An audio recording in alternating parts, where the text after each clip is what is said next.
Welcome to today's meeting of Bass Coast Shire Council, Wednesday the 4th of October 2023. The mobile telephone reminder to those in the gallery, please turn them to silent mode. And Bass Coast Shire Council acknowledge the Bunurong as traditional owners and custodians of the lands and waters and pays respect to their elders past, present and emerging, for they hold the memories, the traditions, the culture and law.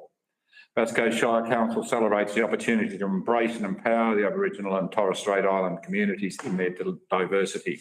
Bass Coast Shire Council will create opportunities for future recognition and respectful partnerships that will honour the traditional owners and custodians and Aboriginal and Torres Strait Islander peoples. Virtual meeting statement. Governance muted. 2022 allows council meeting attendance by electronic means. The requirement of the meeting being open to the public is satisfied the meeting being streamed live to council's internet. In the event of technical issues with the live stream, the meeting will not be adjourned as the meeting is open to the public. Councillors are deemed as being in attendance if they can hear proceedings, they can see other members in attendance and can be seen by others, and they can be heard to speak. And I call on Councillor Lasserve to read the councillor statement, please. Thank you, Mr Mayor.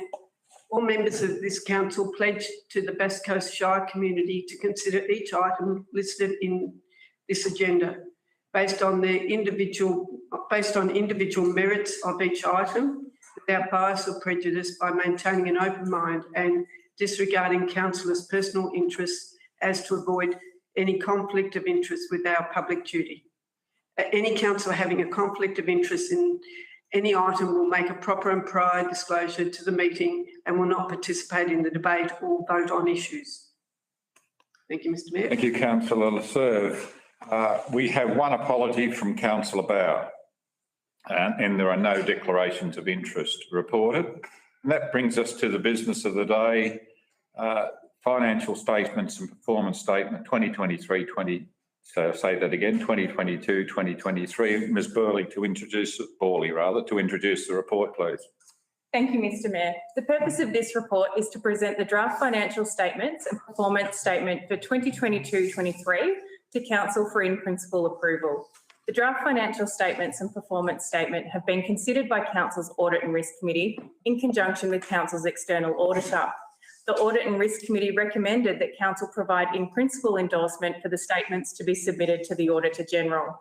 This report also seeks authorisation for the named officer to make any necessary changes to meet the Auditor-General's requirements and requests that the Mayor and Deputy Mayor be authorised to certify the final statements on behalf of Council. Thank you, Mr Mayor. Thank you, Ms. Burley. Can I have a councillor to move, and Councillor Halstead, and seconded Councillor Rooks. Councillor Halstead.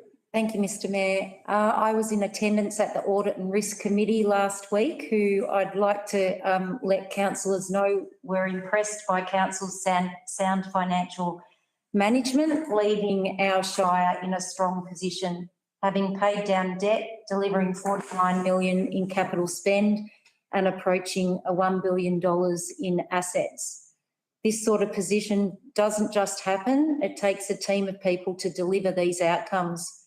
There'll be critics who choose to dive deep down into the detail to try and find any discrepancies, but ratepayers should be confident that the books are in really good condition. As with all councils, there's still a lot of work to do, and council is very much focused on continuing that work. And the future will still take hard work with rate caps and recent state government changes to legislation impacting on council's income streams. But council is very dedicated to continuing with our capital works, which has been, as we've said before, quite incredible. And congratulations has to go to the officers involved in delivering fantastic outcomes for the Shire, as well as to our financial team who have ensured that they've kept within the restraints of the budget. So I congratulate them, and I look forward to the Auditor-General sign off on the financial statements. Thanks, Mr Mayor. Thank you, Councillor Halstead. Councillor Rooks. I concur with Ms Halstead's comments, and just thanks to all the council officers who've done so much work to get this done and following due process. So thank you very much. Thank you, Councillor Rooks. Any other councillor wish to speak?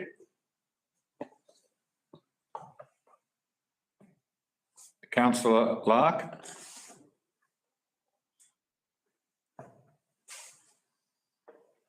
Well, it's clear that the financial statements comply, subject to audit, to the accounting standards and so forth. But it's another disappointing performance in this financial year that's gone by. The financial year incurred a further underlying deficit of more than $2 million. Let me say that it's been another lost opportunity to reform council finances from an operating perspective. Let me say, if council generated a 5% or 10% operating surplus through transforming its operations, it would lead to $50 to $100 million of funds available over the next 10 years to devote to either relief for taxpayers in terms of either rates or garbage charges, or have more monies available for capital works alone or in concert with state and federal governments.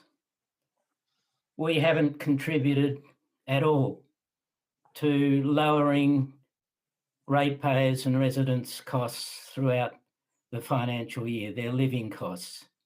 Let me give you one example. Say you have a $1 million capital improved value property, you pay $500 odd by way of garbage charge. If you're a single woman, a senior, on a pension, whatever, with say a 350 or 380,000 capital improved value property, you pay the same $500. We've not endeavoured to give relief to people on the lower socio-economic scale within this community. And that ability to give relief is dependent on streamlining council's operations and generating surpluses over the next 10 years. So even though by the letter of the law, the financial statements are in order, I would give a D- in terms of performance and giving provision to lower socio-economic people within our community. Thank you. Thank you, Councillor Lark. Any other councillor wish to speak? Councillor Lasserve. Thank you, Mr Mayor. It is in the report that the council is responsible for the preparation of the statement, but the Auditor General is responsible for the auditing of the statement and providing auditors' reports, which are included in our annual report, and that annual report is a public document published on the council's website. I must state also that we have a very competent Audit and Risk Committee, which is not only chaired by independent representatives that have got expertise or skill sets in the audit and risk area, that also by the Mayor and Deputy Mayor. I'm confident that they've put forward this financial statement to be approved by Council. Thank you, Councillor Lasserve. Any other councillor wish to speak? If not, Councillor Holstead, do you wish to reply? Thank you, Mr Mayor. Just in relation to operational savings, my concern that because we tend to discuss this quite frequently in council about the possibility of operational savings. The thing is, you can argue about the operational savings, but the decision on where the funds raised are being spent is going through services to those communities that need it most: maternal child health, affordable housing, access and inclusion. The list goes on, and so you can say to give seniors a reduction through waste or through some other rate relief, but you're actually, the money that council gets goes into those services that are helping the lower socio-economic. So I guess the conundrum there is that, do you cut those services in order to give the relief that Councillor Lark is talking about?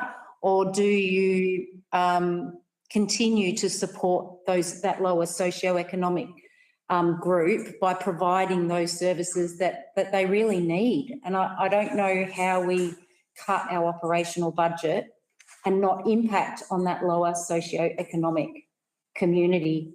So I just wanted to sort of put that out there, that I don't feel like we're not supporting our lower socioeconomic community at all. I think council does lift its weight there through the services that we provide, and I wouldn't want to see any of those services being cut in order for somebody to be able to reduce their waste, their bins. I mean, it just doesn't make any sense to me, but thank you, Mr Mayor. Thank you, councillor Holstead. I'll put that, are those in favour? Against? That's carried. That brings us to an announcement on the next council meeting will be held on the 18th of October 2023 in the Bass Coast Civic Centre Council Chamber, Bayeux Street East, Wonthaggi, commencing at 1 p.m. Thank you for watching the live stream of council's meeting.